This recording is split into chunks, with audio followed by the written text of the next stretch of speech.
అగ్రరాజ్యం అమెరికా విలవిల్లాడిపోతోంది. ధరల మంటలకు ప్రజలు బలైపోతున్నారు. 40 ఏళ్ల గరిష్టానికి ద్రవ్యోల్బణం పడిపోవడంతో ఊహించిన దానికంటే ఎక్కువగా ధరలు మండిపోతున్నాయి. ఆహారం, ఇంధన ధరలు ఆకాశాన్ని తాకడంతో జీవన వ్యయం పూర్తిగా మారిపోయింది. సెంట్రల్ బ్యాంకు వడ్డీ రేట్లను పెంచుతూ వస్తున్నా రష్యా ఉక్రెయిన్ యుద్ధం వల్ల సమస్య మరింత జటిలమవుతోంది. దీంతో అమెరికా మరోసారి ఆర్థిక మాంద్యం కోరల్లో చిక్కుకోక తప్పదనే సంకేతాలు వినిపిస్తున్నాయి. వరల్డ్ బ్యాంక్ నివేదికలు కూడా దీనికి బలాన్నిస్తున్నాయి.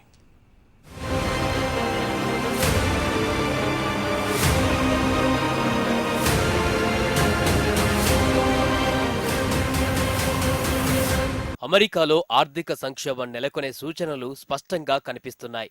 1981 తర్వాత ద్రవ్యోల్బణం అత్యధిక స్థాయికి చేరడంతో ప్రజల జీవన శైలి పూర్తిగా మారిపోయింది. మే నెలలో ఏకంగా 8.6% చేరడంతో అన్ని రకాల ధరలు ఆకాశాన్ని తాకుతున్నాయి. ఇక ఇంధన ధరల గురించి చెప్పనక్కర్లేదు.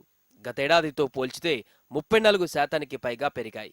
ఇటు ఆహార పదార్థాల ధరలు కూడా 10% పైగా పెరగడంతో ప్రజలు విలవిల్లాడిపోతున్నారు. విమానాల ప్రయాణ రేట్లతో పాటు వైద్య సేవల వరకు అన్ని రంగాలపైన ద్రవ్యోల్బణం ప్రభావం పడింది. నిత్యం కొనుగోలు చేసే ఆహార పదార్థాలతో పాటు పెట్రోల్, డీజిల్ ధరలు భగ్గుమంటున్నాయి. ప్రస్తుతం 1 గ్యాలన్ పెట్రోల్ ధర ఏకంగా $5కు చేరుకొని కొత్త రికార్డును అందుకుంది.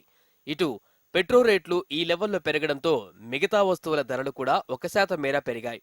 ఇంతటి ధరల పెరుగుదల ఇటీవల కాలంలో ఎన్నడూ చూడలేదని అమెరికన్లు చెబుతున్నారు.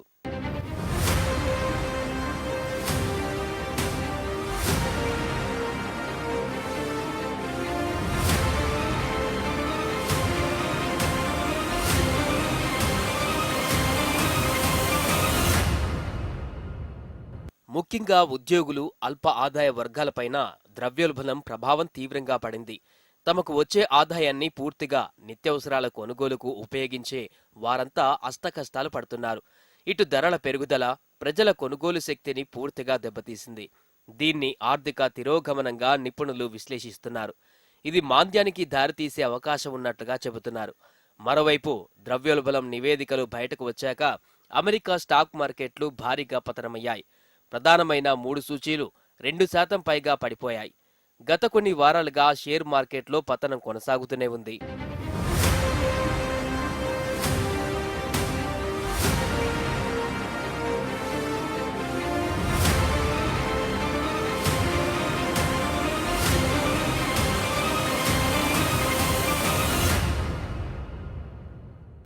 అయితే ద్రవ్యోల్బణాన్ని తగ్గించే క్రమంలో అమెరికా సెంట్రల్ బ్యాంక్ అయిన ఫెడరల్ రిజర్వ్ గత మార్చి నుండి వడ్డీ రేట్లను పెంచుతూ వస్తోంది. దీంతో అయినా ధరలు పెరుగుదల కొంతమేరకైనా తగ్గుతుందని అనుకుంటున్నారు. కానీ ఆ ప్రయత్నాలేవీ ఫలించడం లేదు. ఇటు రష్యా ఉక్రెయిన్ యుద్ధం కూడా అమెరికన్ల జీవన వ్యయం పెరగడానికి ప్రధాన కారణంగా కనిపిస్తోంది. ఈ 2 దేశాల నుంచి దిగుమతులు పూర్తిగా పడిపోవడంతో చమురు ధరలతో పాటు గోధుమల వంటి సరుకుల ధరలు విపరీతంగా పెరిగిపోయాయి.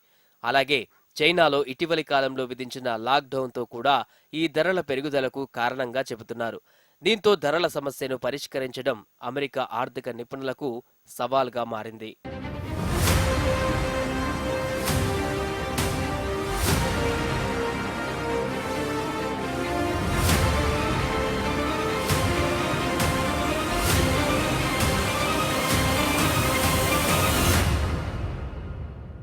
అయితే ఈ స్థాయిలో పెరిగిన ద్రవ్యోల్బణం అంత త్వరగా తగ్గే పరిస్థితులు కనిపించడం లేదని నిపుణులు చెబుతున్నారు.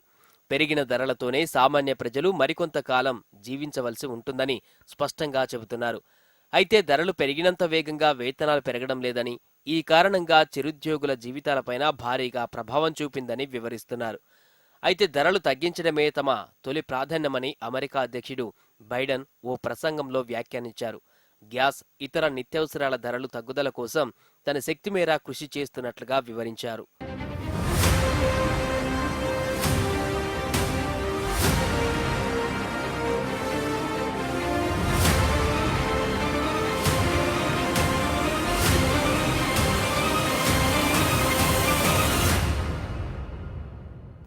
రెండు 2008లో వచ్చిన ఆర్థిక మాంద్యం నుంచి ఇంకా పూర్తిగా కోలుకొని అమెరికా ఆర్థిక వ్యవస్థ మరోసారి అటువైపే అడుగులు వేస్తోంది.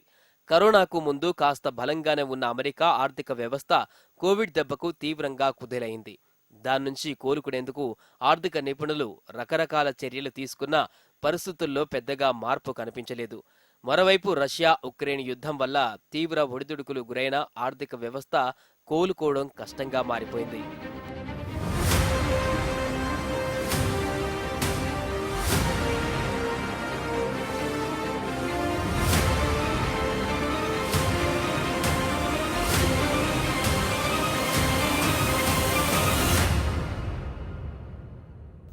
ఇటు ప్రపంచ బ్యాంకు కూడా అమెరికాలో ఆర్థిక మాంద్యంపై కీలక వ్యాఖ్యలు చేసింది. ఉక్రెయిన్ రష్యా యుద్ధంతో పాటు చైనాలో లాక్డౌన్లతో చాలా దేశాల ఆర్థిక వృద్ధి భారీగా క్షీణించిందని వివరించింది. దీంతో ఆయా దేశాలలో ఆర్థిక మాంద్యం ఛాయలు స్పష్టంగా కనిపిస్తున్నాయని తెలిపింది. మరోవైపు తాము ఎదుర్కొంటున్న అతిపెద్ద సమస్యలలో ద్రవ్యోల్బణమే అని మెజారిటీ అమెరికా ప్రజలు భావిస్తున్నట్లుగా పలు సర్వేలు వెల్లడిస్తున్నాయి.